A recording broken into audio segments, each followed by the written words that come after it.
एक self independent लड़की किराए का घर लेती है, छोटा सा कमरा उस एरिया में जहां कोई भी अपनी बेटी बहन को रहने नहीं देगा, क्योंकि हर तरफ नशे करने वाले लोगों का बसेरा था। फिर भी वो लड़की वहां रहती है, लेकिन घर का किराया नहीं भरती है। मकान मालिक रेंट वसूलने के लिए दूसरे चाबी से सीधे घर का दरवाजा खोल देता है, और फिर जो नज़ारा उसके सामने होता है उसे देखकर उसकी आंखें फटी रह जाती है।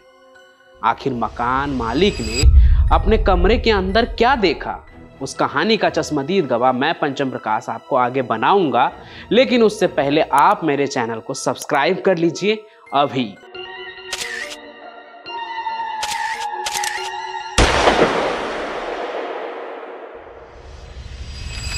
अक्टूबर 1965 को जॉयस का जन्म लंदन में हुआ।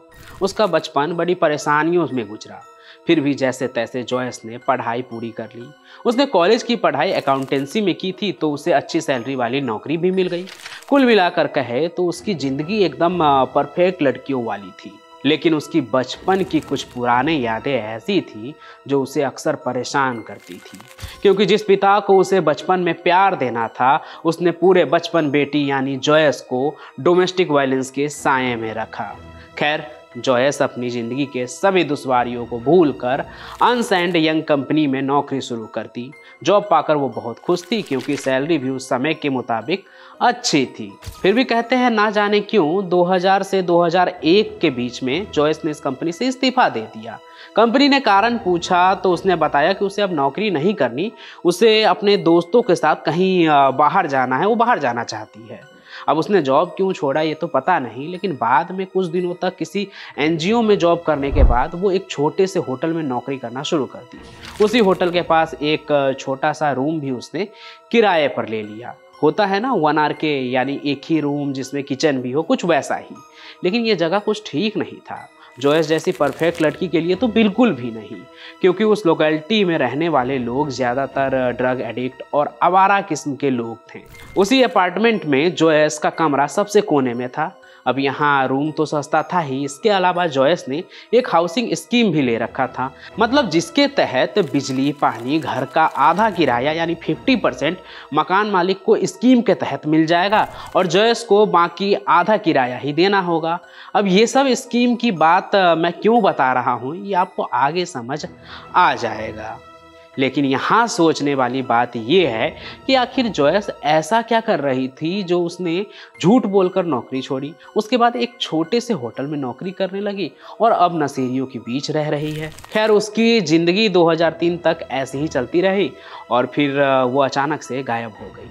मतलब ना वो होटल में काम करने गई और ना ही तो अपने कमरे के कभी बाहर वो दिखी। हालांकि इस बात से किसी को कोई फ़र्क भी नहीं पड़ा, क्योंकि शहर की ज़िंदगी मतलबियों वाली होती है। अगर बगल में घर में कोई दम भी तोड़ रहा हो तो किसी को कोई फ़र्क नहीं पड़ता है। ऐसे में जॉयस की खबर बिना मतलब के कौन लेता। दिन हफ्ते में गुजरा, फिर हफ्ते महीने में और महीने साल में। अपार्टमेंट के कोने वाले कमरे के अंदर लाइट जल रही थी, टीवी की आवाज़ भी अंदर से आ रही थी और कमरे के बाहर अखबार का ढेर लगता जा रहा था, पर अब भी कोई जॉयस के बारे में पूछने वाला नहीं था। मकान मालिक को भी 50% भाड़ा यानी होम स्कीम से मिल ही रहा था, तो उसने भी बाकी का किराया मांगने की जहमत नहीं उठाई। उसे लगा मिल ही जाएगा, और देखते ही देखते आ गया साल 2006। इस 3 साल में मकान मालिक का आधा किराया करीब 3 लाख रुपये पहुंच गया, जो जॉयस ने अपने मकान मालिक को अदा नहीं किया था। तो मतलब के लिए ही सही, लेकिन 3 साल बाद आखिरकार किसी ने जॉयस की सुध लेने की सोची। मकान मालिक ने पता लगवाया तो जॉयस का कुछ पता ही नहीं लगा। तो तय हुआ कि कमरे का जो मास्टर की है उससे कमरे को खोलकर वापस से उस पर कब्जा लिया जाएगा। इसलिए मकान मालिक ने मास्टर की से दरवाज़ा खोला और दरवाज़ा खुलते ही सबके पैर कांप गए और डर के मारे उनका कलेजा मुंह को आ गया, क्योंकि टीवी चल रहा था और उसके सामने सोफा चेयर पर एक इंसान की तरह भयानक गुड़िया बैठी थी। पहले नज़र में सबको यही लगा, लेकिन जब नज़दीक जाकर देखा तो सबके होश फाकते हो गए, क्योंकि ये कोई गुड़िया नहीं बल्कि इंसानी कंकाल बैठा हुआ था सोफे पर। कमरे में चारों तरफ बदबू फैल रहा था, जिसके मारे सबका दम घुट रहा था।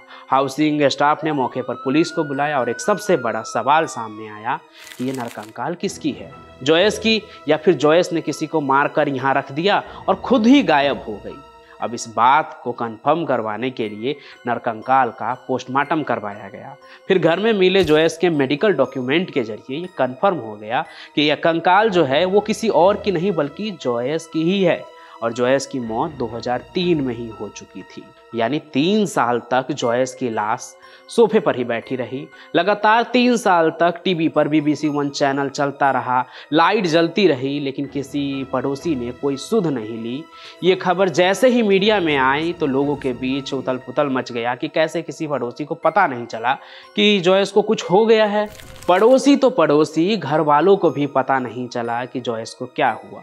वो बस चिट्ठी लिखते रहे, वापस जवाब क्यों नहीं आ रहा है ये भी उन्होंने नहीं सोचा। कहते तो ये भी है कि मौत से पहले जॉयस किसी लड़की को डेट कर रही थी, तो एक शक ये भी उठा कि कहीं उसके बॉयफ्रेंड ने तो उसे मारकर यहाँ रखकर कहीं गायब तो नहीं हो गया।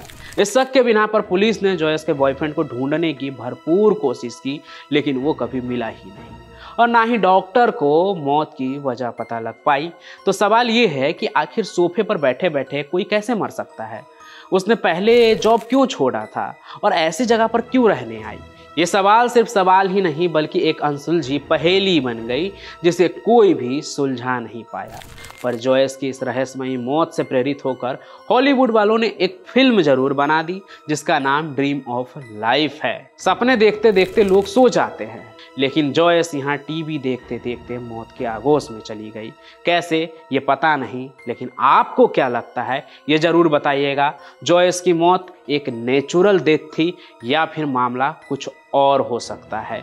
कमेंट करके जरूर बताइएगा। हम फिर मिलेंगे रात 8 बजे नए सफर में एक और चौंका देने वाली कहानी के साथ।